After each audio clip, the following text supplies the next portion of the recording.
Hi students, hope you're all doing well. Have you ever wondered how we can take all those complex equations about motion and turn them into simple, easy to understand pictures? Well, that's exactly what we're diving into today. The really powerful world of kinematics graphs, and even projectile motion. All right, so here's our game plan for today. First, we're going to see how those motion equations actually become graphs. Then we'll break down the two big ones, displacement time and velocity time graphs. After that, I'll show you a really cool trick involving the area under a graph. And to wrap it all up, we'll pull everything together to finally understand that classic physics problem, projectile motion. So you might be asking, why even bother with graphs? I mean, equations are powerful, right? But think about it. They're really just symbols on a page. Graphs are different. They give us this instant visual story of an object's entire journey. You can literally see the speed, you can see the acceleration, and you can see patterns in a way that just plain old numbers could never show you. Okay, let's start with the absolute foundation, the displacement time graph.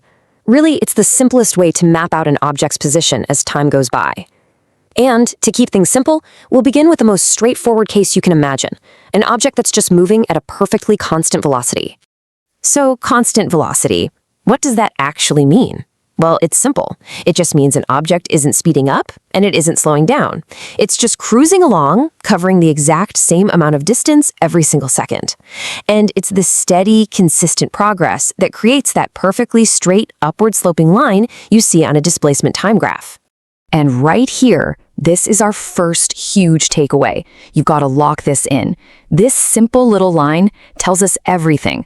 The fact that it's a straight line, that tells us the velocity is constant.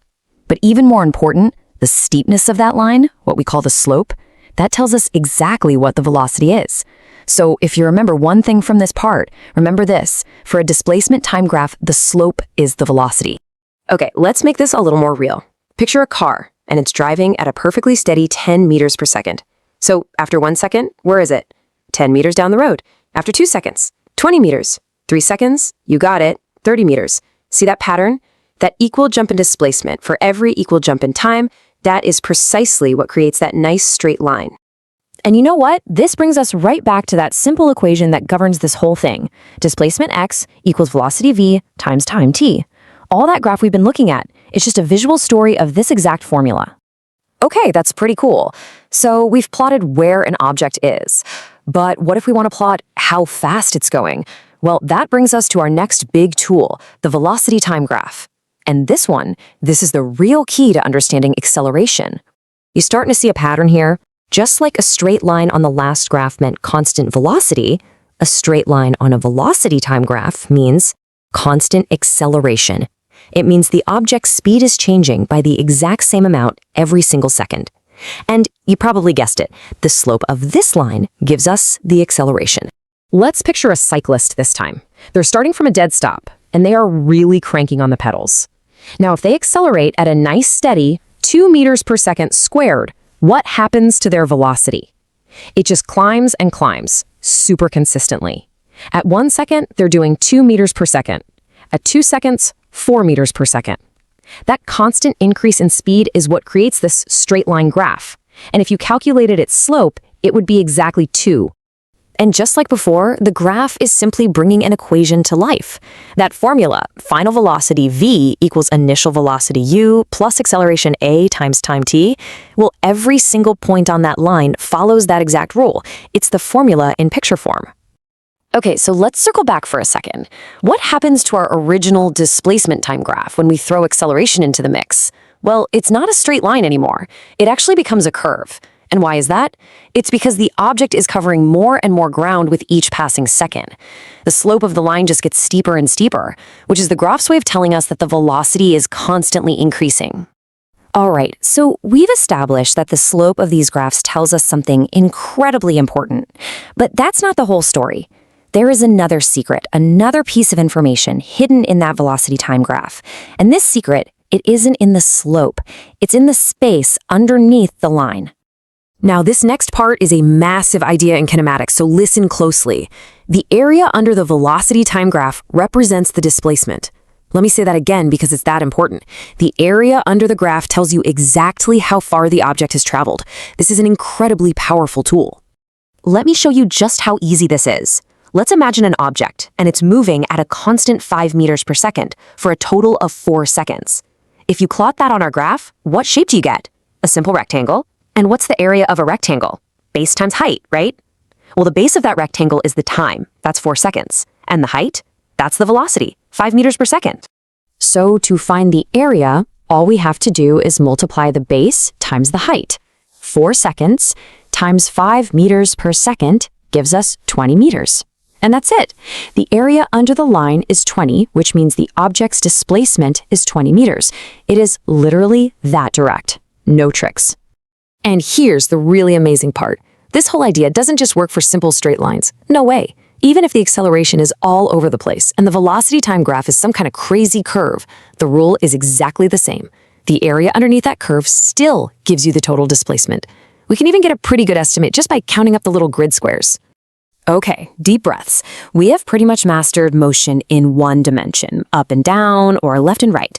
Now it's time for the grand finale. Let's take everything we've learned, all these graphical concepts, and apply them to motion in 2 dimensions. You know, like the beautiful arc of a thrown ball. This is projectile motion. I know. Projectile motion looks really complicated, doesn't it? That long, curving path. But the absolute genius insight, and we have Galileo to thank for this, was to stop looking at the curve itself. The secret, the trick to solving it, is to break the motion down into 2 separate, much simpler problems.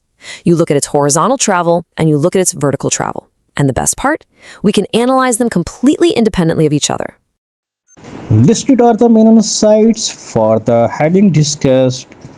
Note them specifically since they are highly relevant for exams. Okay, this next part is absolutely crucial, so pay close attention. Look at these 2 columns. Let's start with the horizontal motion. Once an object is launched, and let's just ignore air resistance for now, is there any force pushing it sideways? Nope. So its horizontal acceleration is 0, which means its horizontal velocity is constant. Simple. But vertically, it's a totally different story. Gravity is constantly pulling it down, so it has a constant downward acceleration, which we call g. So that beautiful curved path we actually see a projectile take, it is simply the result of combining these 2 really simple motions. Think about it. It's moving sideways at a totally steady speed. At the exact same time, its upward vertical speed is getting smaller and smaller. It hits 0 right at the very peak of its flight, and then it starts speeding up in the downward direction, all thanks to gravity. You put those 2 simple ideas together, and what do you get? You get that classic parabolic arc. When we talk about the range, all we mean is the total horizontal distance the projectile travels before it hits the ground. And if you look at the equation, you can see it really depends on 2 main things, the initial speed, u, and the launch angle, theta. Now here's a couple of cool facts for you. You get the absolute maximum possible range when you launch at a perfect 45-degree angle. And what's really interesting is that complementary angles, like say 30 degrees and 60 degrees, will give you the exact same range. All right, let's do a super quick recap of what we've covered today. The big idea is that graphs are an amazing visual tool for understanding motion. We learned that the slope of a graph tells you the rate of change, velocity from a displacement time graph, and acceleration from a velocity time graph. Then we saw that the area under a velocity time graph is a secret code for displacement. And finally, we learned that the secret to conquering complex 2D projectile motion is just to break it down into its simple, independent 1D parts. So, I want to leave you with one final thing to think about. Everything we've discussed today, all of our graphs and equations, have been in a perfect world where we ignore air resistance. So my question for you is this. How would adding that real-world force, how would air resistance change the shape of these graphs, and what would it do to the trajectory of a projectile? Give that some thought. Thanks for joining me. Relevant keywords for this topic are shown on the screen, grouped by different examination boards. These terms need special attention during study as they are critical and should not be ignored under any condition. Along with this, past paper analysis is given for every board and type of paper. Be sure to review this thoroughly as it will help improve your preparation significantly. Also focus on understanding the meaning and application of each keyword instead of memorizing them individually. Regular practice using these terms in past paper will increase your accuracy and exam success. Please subscribe our channel to get more educational videos. Thank you.